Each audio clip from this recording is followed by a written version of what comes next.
Hey everyone, how you doing today? It's me, David, coming to you from the Beatles Corner. We are collecting the Beatles 101. If you are a regular viewer and subscriber to the channel, as I record this, sorry, I have not gone away. I have not given up on the channel. Real life has gotten in the way, and to be honest, I've been concentrating a bit more on the bourbon channel. But like I said, real life. It's summertime as I record this. We are big changes in our personal life. We're getting into puppy breeding, so we're expecting a litter, and we've got just all sorts of things going on. But I wanted to do a video. Speaking of the bourbon channel, my whiskey den, and if you're into bourbon, check it out. Usually I will do like a video on that channel talking about my top 5 bourbon picks for the summer, or at the end of the year, my favorite bourbons of the year. And a viewer on the channel suggested some time ago, hey, why not do a video of your, not, your favorite Beatles albums?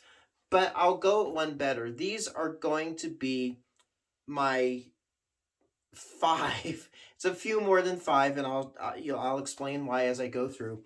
My 5 go-to Beatles albums. So as I come into the house, I clean around here, my man cave, and I'll plop on a Beatles album. And for the last few weeks, I've been noticing which albums I tend to gravitate to, which albums I want to play and tend to want to play. And I don't really get tired of playing them or listening to them, because probably just like for you, Beatles songs and Beatles albums are like old friends to me.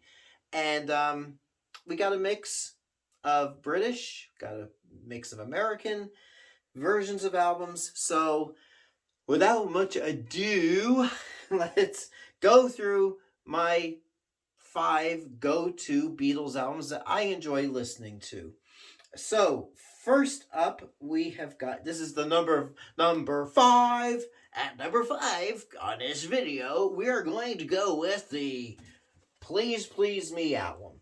Now, I will also let you know which version of the album I gravitate towards picking up. I do enjoy the 2012 vinyl release of the 2009 digital remaster.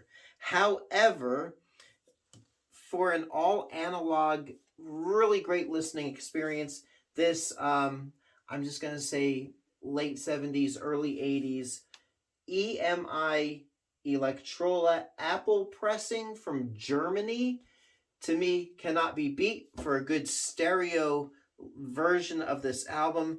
Really enjoy it. It's a really good listen. I really like it. There's a lot of presence to it. There's a nice depth of sound to it. And so that's what I go for. Number 5 is Please Please Me. Now, conversely, if I want to listen to this fine music in mono, I will not hesitate to pick up the Introducing the Beatles album from VJ, because it's a nice, good, clean mono version of the same music. This version is the second version, so it doesn't have Love Me Do and Ask Me Why, but what the hey. Not really 2 of my favorite Beatles songs anyway, but instrumental. And, it is an important milestone album in the Beatles discography. To me, it's a little out of place. It's a little out of place because it's just raw, but it feels and sounds like a live performance. So Please Please Me, the Beatles' first album, coming in at number 5. Next, coming in at number 4, would be another UK album. And I'm differentiating because there was an American version of Revolver. The American version of Revolver is truncated. 3 of John's songs, I'm Only Sleeping, And Your Bird Can Sing, and Dr. Robert, appeared on the American Something New album, so therefore they did not appear on the or on the American version of Revolver. So to me, the British version is the definitive version. And as far as version of the album, um, again, going with Germany, I tend to gravitate towards the late 70s, early 80s German release. But even though I have done a video previously about my favorite version of Revolver, I'm going to revisit that. That first video I actually took down because I'm working on a new version of my favorite version of Revolver because I've gotten a few more versions of it out there. So be on the lookout for that. But number 4, Revolver, United Kingdom definitive version. One of my go-to albums. And of course, lately, since I'm going to be doing a video on that, listening to it a lot, but I don't get tired of it. There we go. So coming in at number 3, I really enjoy, speaking of Revolver, I really enjoy the Yesterday and Today compilation album. I say it is a compilation. It's not really a compilation album, but Capitol did compile it from songs that were left off of earlier albums, and then they had the 3 Revolver songs I just mentioned by John on this album, released earlier than Revolver, Yesterday and Today. And for me, the Orange Label mid-70s, 1976 pressing that I have sounds awesome. Great depth of sound. More rich in sound than the original and earlier pressings. So there we go. Yesterday and Today, to me, it is underrated. I do consider it a compilation, but it's a great collection of songs along the same lines as maybe the Beatles' second album, but this one's just more pronounced. Really great, for the most part, upbeat rocking songs. I think the slowest song on here is the song Yesterday. But I remember as a kid listening to it, just ending with Day Tripper. Andrew Bird Can Sing is on it. George's If I Needed Someone. Just like really great music. Really enjoyed it. And you're going to notice, especially with the next selection, that some of the songs on these albums overlap with, so like for example, we'll get to that. The next is a 3-way tie. So we're going to go with Beatles 6. Okay, tied for 3rd place. I will pick any one of these next 3 albums up equally, enjoy them. I never get tired of them. Beatles 6 to me just sounds like should have been named Beatles 65 because it is just pure 1965. We got 8 Days a Week. We got Kansas City. We got Words of Love.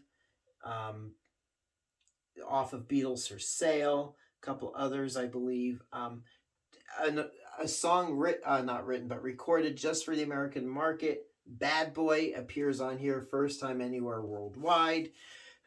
Great album. Again, upbeat for the most part. Some Beatle fans might think some of the songs are oddball, like Tell Me What You See, What You're Doing. But songs like Every Little Thing, You Like Me Too Much, and probably my favorite Beatles song from this era, I Don't Want to Spoil the Party. My favorite version of this album I enjoy playing is a Green Label Capitol version from 1969. Now, next in line with that number 3 position, Beatles 65.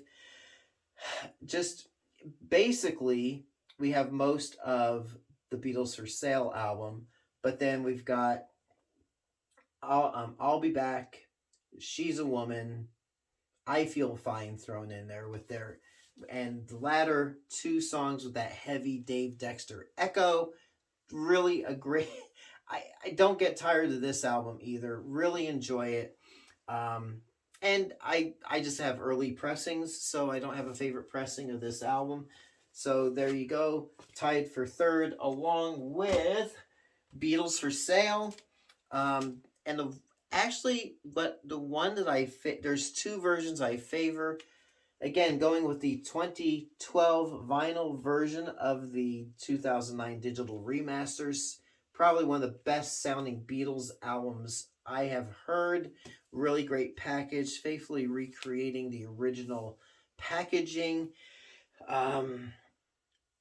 Really awesome. And the song selection, again, really outstanding.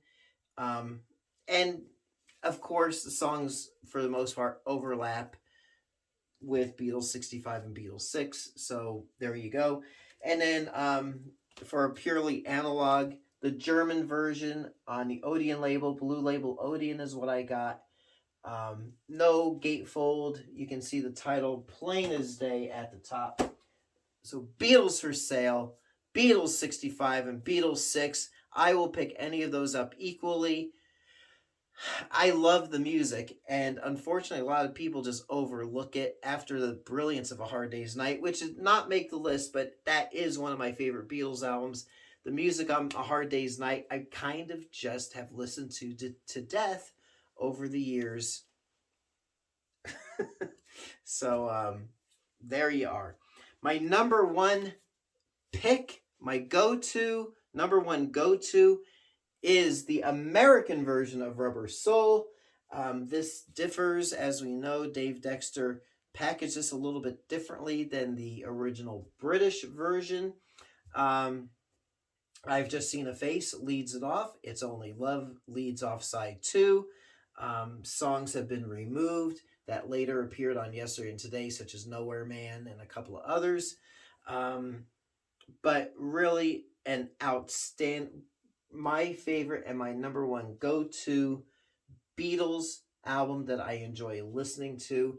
And the version I tend to pick up, I got this 1968 subsidiary label with a cutout a couple of years ago, and still sealed, and it sounds outstanding. I enjoy it. I love it. It's a great album, a great listen.